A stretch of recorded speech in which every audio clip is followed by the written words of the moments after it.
नमस्कार दोस्तों, मैं मुकेश कुमार फिर से हाजिर हूँ आपके साथ फिर एक नई कहानी के साथ। दोस्तों, आज की कहानी हमारे सबसे प्यारे श्री खाटू श्याम जी की कहानी है। आज मैं आपको श्री खाटू श्याम जी का इतिहास, खाटू श्याम जाने का रास्ता, श्री खाटू श्याम में रुकने की जगह, वहाँ खाने की क्या व्यवस्था होगी, वहाँ पे पूजन विधि तथा किस समय से किस समय तक आप वहाँ पे दर्शन कर पाएँगे और आपके मन में जो भी प्रश्न उठते हैं श्री खाटू श्याम के बारे में, मैं पूरी कोशिश करूँगा कि उन सभी सवालों का जवाब आपको इसमें मिल जाए। इसके लिए यह ज़रूरी है कि यह वीडियो आप शुरू से अंत तक पूरा देखें, तभी आपको सारी जानकारी ज्ञात हो पाएगी। अगर आप इस चैनल पे नए आए हैं, तो कृपया इस चैनल को सब्सक्राइब करना ना भूलें। दोस्तों, आज इस कहानी के माध्यम से हम आपको राजस्थान के सीकर जिले में स्थित श्री खाटू श्याम जाने के रास्ते के बारे में विस्तार से बतलाने वाला हूँ। आप भारत के किसी भी कोने में क्यों न हों, आप बड़ी आसानी से बस अथवा ट्रेन से या हवाई जहाज से आप श्री खाटू श्याम जी के मंदिर के दर्शन करने आ सकते हैं। खाटू श्याम जाने से पहले आपको खाटू श्याम की ऑफिशियल वेबसाइट पर टिकट बुक कराना होता है। जब आपके पास खाटू श्याम जी के दर्शन करने के लिए टिकट होगा, तभी आप खाटू श्याम जी महाराज के दर्शन आसानी से कर पाएंगे। सबसे पहले मैं आपको श्री खाटू श्याम जी के इतिहास के बारे में बता दूं। श्री खाटू श्याम जी महाराज का मंदिर राजस्थान के सीकर जिले में स्थित है। इस मंदिर में भगवान श्री कृष्ण के साथ पांडव पुत्र भीम के पोते बर्बरीक की पूजा की जाती है। खाटू श्याम मंदिर पर हर साल फागुन महीने की एकादशी से 5 दिवसीय मेले का आयोजन किया जाता है। इस मेले में देश विदेश के श्रद्धालु खाटू श्याम महाराज के दर्शन के लिए आते हैं। अगर आपने महाभारत देखा होगा, तो आप जरूर पांडु पुत्र भीम के पोते बर्बरीक का नाम जानते होंगे, जिसने अपनी तप साधना से भगवान शिव को प्रसन्न किया था। भगवान शिव प्रसन्न होकर उन्हें ऐसे 3 बाण दिए थे, जो कि अमोघ था, जिससे वह किसी को भी हरा सकता था। इसलिए जब कौरव और पांडवों के बीच युद्ध हुआ, तो बर्बरीक पांडवों की तरफ से लड़ने की इच्छा जाहिर की। लेकिन भगवान श्री कृष्ण जानते थे कि अगर बर्बरीक इस युद्ध में भाग लेगा, तो पांडव आसानी से जीत जाएंगे, मगर यह धर्म विरुद्ध माना जाएगा। इसलिए भगवान श्री कृष्ण ने ब्राह्मण का वेश रखकर बर्बरीक से दान में उसका सिर मांग लेते हैं। बर्बरीक बिना देरी किए उस ब्राह्मण को अपना सिर दान कर देता है। बर्बरीक द्वारा सिर दान किए जाने पर भगवान श्री कृष्ण अति प्रसन्न होते हैं और उसे वरदान देते हैं कि तुम तीनों लोकों में खाटू श्याम के नाम से जाने जाओगे, और तभी से बर्बरीक को खाटू श्याम जी महाराज के नाम से जाना जाता है। दोस्तों, आइए अब हम खाटू श्याम मंदिर पहुंचने के रास्तों के बारे में जानकारी लेते हैं। राजस्थान के सीकर जिले में खाटू श्याम खाटू नामक एक जगह पे स्थित मंदिर है। आप खाटू 3 तरीके से पहुंच सकते हैं: बस, ट्रेन और हवाई जहाज। चलिए एक-एक करके मैं आपको तीनों रास्ते के बारे में बताता हूँ। कोई भी व्यक्ति भारत के किसी भी कोने से खाटू श्याम महाराज जी के दर्शन करना आना चाहता है, उसे सबसे पहले अपना नज़दीकी railway station Jaipur railway station के लिए टिकट लेना होगा। जब आप जयपुर रेलवे स्टेशन पहुँच जाएँ, तो रेलवे स्टेशन से बाहर निकलते ही आपको सिंधी बस स्टैंड से खाटू श्याम मंदिर जाने के लिए सीधी बस या टैक्सी मिल जाएगी। जयपुर रेलवे स्टेशन से खाटू श्याम मंदिर की दूरी केवल 80 किलोमीटर है। वैसे तो खाटू श्याम का सबसे नज़दीकी रेलवे स्टेशन रिंगस पड़ता है, लेकिन रिंगस एक छोटा स्टेशन है। वहाँ पे सभी गाड़ियों का स्टॉपेज नहीं है। इसलिए हम आपको सलाह देंगे कि आप जयपुर उतरें और जयपुर से बाय रोड आप बाबा के दर्शन करने के लिए आ सकते हैं। अगर कोई श्रद्धालु हवाई जहाज के माध्यम से खाटू श्याम मंदिर जाने की सोच रहा है, तो उसे अपने नज़दीकी एयरपोर्ट से जयपुर अंतर्राष्ट्रीय एयरपोर्ट के लिए टिकट लेना होगा। जयपुर अंतर्राष्ट्रीय एयरपोर्ट पहुंचने के बाद जब आप एयरपोर्ट से बाहर निकलेंगे, तो वहीं से आपको बस या टैक्सी मिल जाएगी, जो आपको लाकर खाटू श्याम मंदिर छोड़ देगा। जयपुर अंतर्राष्ट्रीय एयरपोर्ट से खाटू श्याम मंदिर की कुल दूरी 94 किलोमीटर है। भारत में स्थित कोई भी शख्स अगर बस के द्वारा बाबा खाटू श्याम के दर्शन को आना चाहता है, तो उसके लिए भी सबसे अच्छा यही रहेगा कि वो जयपुर तक बस से आ जाए, क्योंकि जयपुर भारत के विभिन्न कोनों से अच्छी तरह से बस के माध्यम से जुड़ा हुआ है।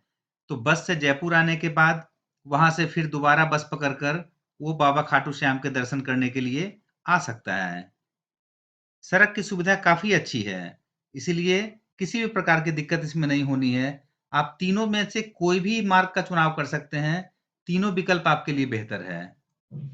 अब मैं आपको खाटू श्याम में रुकने की जगह और खाने की व्यवस्था के बारे में बता दूं। अगर आप खाटू श्याम महाराज जी का दर्शन करने के लिए आ रहे हैं और आप सोच रहे होंगे कि रुकने और खाने की व्यवस्था कैसी होगी, तो मैं आपको इस बात को बताकर निश्चिंत कर दूं कि आपको परेशान होने की ज़रूरत कतई नहीं है। खाटू श्याम में आने के बाद यहाँ पे रहने और खाने की बहुत अच्छी व्यवस्था है। खाटू श्याम मंदिर में मंदिर के आसपास कई धर्मशालाएं बनी हुई है, जिनका एक दिन का चार्ज मात्र 300 से 500 रुपए होता है। बिल्कुल साफ सुथरी धर्मशालाएं आपको मिलेगी। यहाँ आप सपरिवार रुक सकते हैं। इसके अलावा यहाँ पे आपको कई प्राइवेट होटल मिल जाएंगे। यहाँ भी आप रुक सकते हैं। इनका एक दिन का किराया मिनिमम 800 से लेके 1000 रुपए तक होता है। खाने पीने की व्यवस्था भी यहाँ काफी अच्छी है। खाटू श्याम मंदिर के बिल्कुल अगल-बगल कई रेस्टोरेंट बने आपको मिल जाएंगे, जहां पर आप 100 से 150 रुपए में थाली लेकर भरपेट भोजन कर सकते हैं। यहाँ पर आपको जो भी होटल और रेस्टोरेंट मिलेंगे, वह शुद्ध शाकाहारी होगा, क्योंकि आप जानते हैं कि खाटू श्याम मंदिर एक धार्मिक स्थान है। जब आप अपने परिवार के साथ खाटू श्याम जगह पर पहुंच जाएं, वहां पर रहने के लिए धर्मशाला अथवा होटल में रुक जाएं। इसके बाद जब आप खाटू श्याम मंदिर का दर्शन करने के लिए जा रहे हों, तो कुछ बातों का जरूर ध्यान रखें।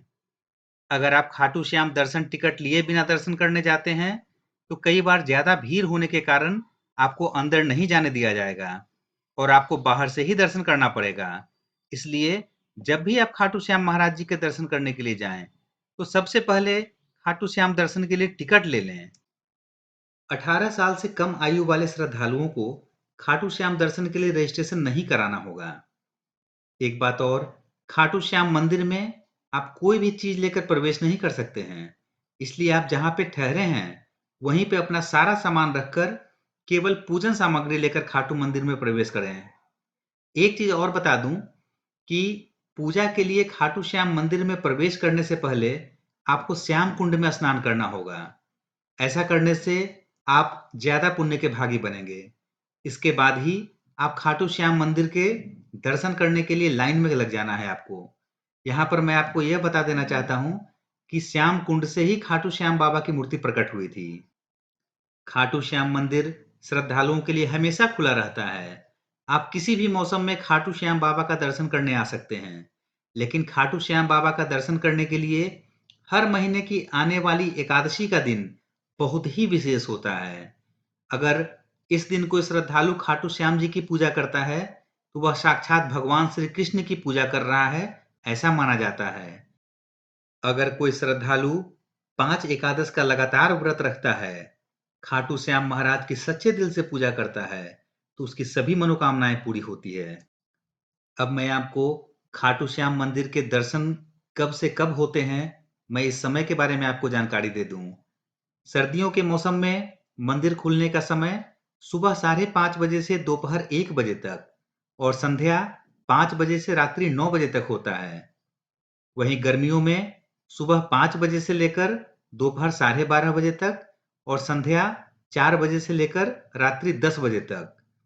प्रत्येक साल फागुन मास के लखी मेले के समय खाटू श्याम मंदिर श्रद्धालुओं के लिए चौबीसों घंटे खुला रहता है।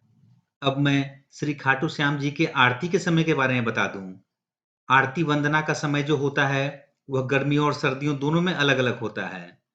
मंगला आरती प्रतिदिन सुबह 4:30 बजे गर्मी में, सुबह 5:30 बजे सर्दियों में।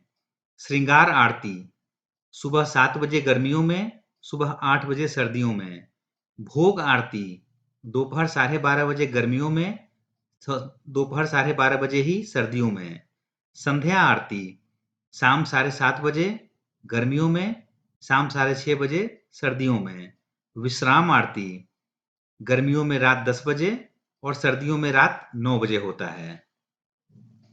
तो दोस्तों, इस वीडियो में हमने खाटू श्याम जाने के रास्ते के बारे में पूरी जानकारी विस्तार से बताई। इसके साथ ही साथ खाटू श्याम मंदिर खुलने का समय, दर्शनों के लिए पूजन सामग्री, खाटू श्याम पे रुकने और खाने की व्यवस्था, इन सभी चीज़ों के बारे में पूरी विस्तार से आपको जानकारी बताई है। उम्मीद करते हैं कि इस वीडियो से आपको खाटू श्याम जाने का रास्ता, ट्रेन, बस, हवाई जहाज किसी मार्ग से किसी तरह के समझने में कोई कठिनाई नहीं हुई होगी। इसके बाद भी अगर कोई प्रश्न आपका शेष रहता हो, तो आप कमेंट करके हमसे ज़रूर पूछ सकते हैं। दोस्तों, उम्मीद करते हैं हमारी दी गई जानकारी से आप काफ़ी संतुष्ट होंगे और ये वीडियो आपको काफ़ी अच्छा लगा होगा। तो इस वीडियो को लाइक, शेयर और सब्सक्राइब करना ना भूलें।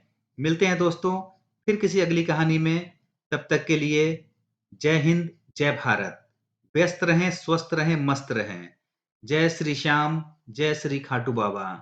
हारे का सहारा बाबा श्याम हमारा।